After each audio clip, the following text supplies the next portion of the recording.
Halo semuanya, perkenalkan saya Siva Swanurida dari kelas 12 MIPA 3 SMA Negeri 1 Batu Retno. Di video ini, saya akan melakukan percobaan fisika secara online melalui PET Simulation.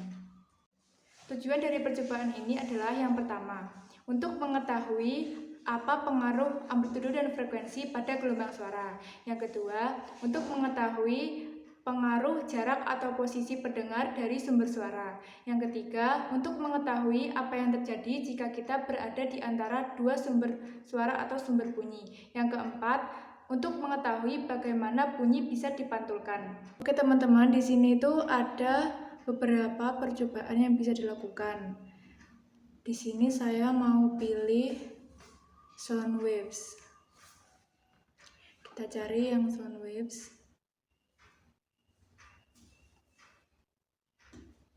Ini. Nah, tampilan dari percobaan sound waves itu seperti ini. Langsung kita klik. Teman-teman semuanya, sebelum saya masuk ke dalam percobaan, saya akan menjelaskan terlebih dahulu apa itu sound waves. Sound waves atau gelombang suara adalah gelombang mekanik yang diteruskan melalui suatu media seperti udara atau bahan padat dan membawa informasi suara dari suatu tempat ke tempat yang lain. Gelombang suara terjadi karena adanya perubahan tekanan yang berulang dan memicu partikel-partikel dalam medium hingga bergetar. Saat partikel-partikel tersebut bergetar, mereka menggerakkan energi dalam bentuk gelombang suara yang dapat diterima oleh telinga manusia dan diterjemahkan sebagai suara yang dapat didengar. Contohnya, diterjemahkan menjadi kata-kata, musik, atau sinyal yang dapat kita pahami. Oke teman-teman, langsung aja kita masuk di percobaan yang pertama.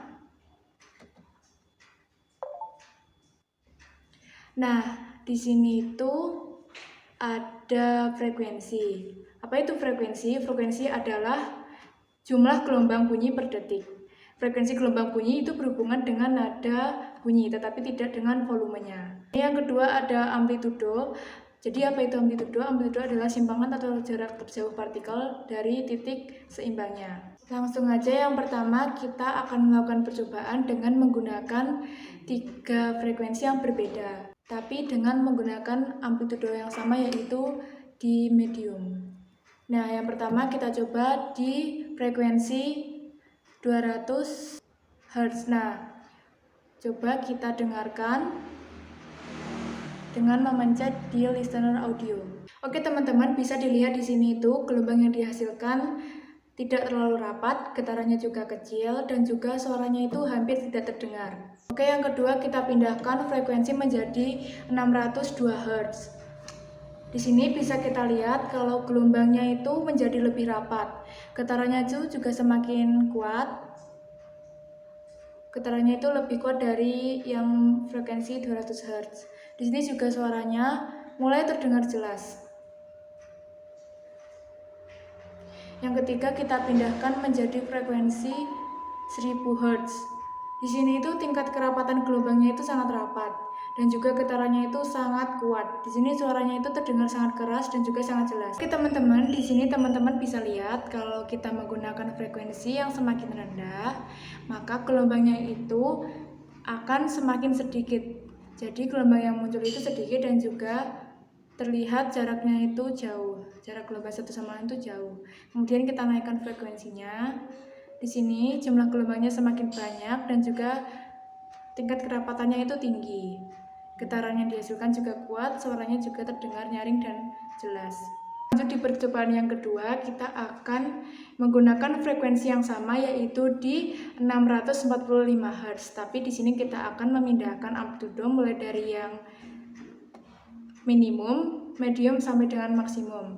Oke, yang pertama langsung aja kita mulai dengan memindahkan amplitudo ke amplitudo yang maksimum. Di sini bisa terlihat dengan jelas kalau gelombangnya itu banyak dan juga getarannya sangat kuat. Suara yang terdengar juga sangat jelas ya teman-teman. Lanjut kita pindahkan ke amplitudo medium. Nah, di sini gelombang yang terlihat itu mulai memudar, tidak sejelas seperti gelombang pada saat amplitudonya maksimum. Di sini getarannya juga semakin berkurang, tidak sekuat saat amplitudo maksimum. Di sini suaranya juga terdengar, namun tidak terlalu jelas. Nah, kita pindahkan lagi ke amplitudo yang minimum. Di sini gelombang suaranya hilang dan tidak terdengar suara sama sekali ya. Teman-teman juga bisa lihat sendiri. Teman-teman, hal ini itu membuktikan bahwa amplitudo berhubungan dengan keras dan intensitas suara. Gelombang dengan amplitudo yang besar akan menghasilkan bunyi yang lebih kuat atau keras. Dan sebaliknya, jika amplitudonya kecil, maka bunyi yang dihasilkan lebih lemah. Oke teman-teman, lanjut lagi di percobaan yang ketiga. Di sini saya akan memindahkan posisi pendengar untuk mendekati sumber bunyi atau sumber suara maupun menjauhi sumber suara. Langsung aja kita amati saat pendengar itu mendekati sumber suara. Nah, di sini kalau pendengar mendekati sumber suara itu suara yang terdengar akan sangat kencang dan juga sangat jelas. Coba kita perlahan-lahan menjauhkan pendengar dari sumber suara. Nah, di sini suara yang terdengar perlahan akan memudar dan juga semakin kecil atau semakin lemah suara yang akan didengar. Jadi teman-teman, peristiwa ini itu berhubungan dengan efek Doppler. Nah, apa itu efek Doppler? Efek Doppler adalah perubahan frekuensi atau panjang gelombang pada pendengar yang sedang bergerak relatif terhadap sumber gelombang. Ketika pendengar mendekati sumber suara, maka frekuensi yang terdengar akan lebih tinggi dan lebih jelas. Sebaliknya, ketika pendengar menjauhi sumber suara, maka frekuensi yang terdengar akan lebih rendah dan tidak terdengar jelas. Hal ini membuktikan bahwa efek Doppler menjelaskan fenomena yang berkaitan dengan pergerakan sumber bunyi terhadap pendengar maupun sebaliknya, yang relatif satu sama lain, dan menyebabkan frekuensi yang didengar berbeda dengan frekuensi asli yang dihasilkan oleh sumber bunyi itu sendiri. Kita pindah ke tampilan yang to search nih. Misalnya ketika kita berada di dua loudspeaker dengan frekuensi dan amplitudo yang sama, kita akan mendengar suara yang keras dan juga lemah secara bergantian. Seperti ini.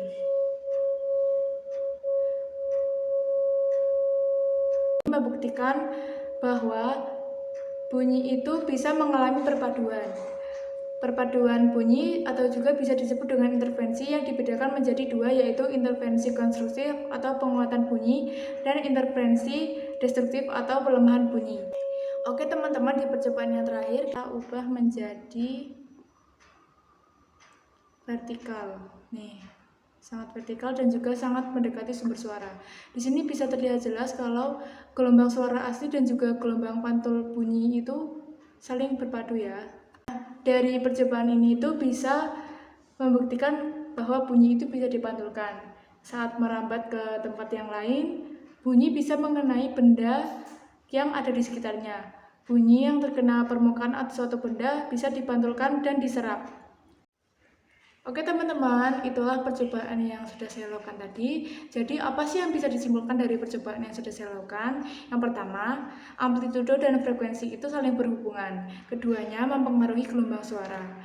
Munculnya suara yang keras berhubungan dengan amplitudo yang lebih tinggi dan nada suara berbanding lurus dengan frekuensinya. Artinya, nada suara yang lebih tinggi dan getaran suara yang lebih kuat berarti frekuensinya juga tinggi. Yang kedua, fenomena yang berkaitan dengan pergerakan sumber bunyi terhadap pendengar maupun sebaliknya yang relatif satu sama lain dan menyebabkan frekuensi yang didengar itu berbeda dari frekuensi yang dihasilkan dari sumber bunyi itu sendiri. Yang ketiga, bunyi juga bisa mengalami perpaduan atau interferensi ketika kita berada di dekat dua sumber bunyi yang berbeda. Yang keempat, bunyi dapat dipantulkan. Umumnya, benda yang keras, mengkilat, rapat, memiliki sifat memantulkan bunyi. Sumber bunyi yang dihasilkan dari pantulan itu ada tiga. Yang pertama adalah bunyi pantul yang memperkuat bunyi asli. Yang kedua ada gaung, yaitu bunyi pantul yang terdengar kurang keras dan tidak sejelas bunyi aslinya. Yang terakhir ada gema, yaitu bunyi pantul yang muncul setelah bunyi asli. Oke teman-teman, terima kasih karena sudah menyaksikan video ini. Saya mohon maaf bila terdapat kekurangan dalam menjelaskan materinya dan juga jika materi yang saya jelaskan itu kurang mudah dipahami. Terima kasih. See you next video ya.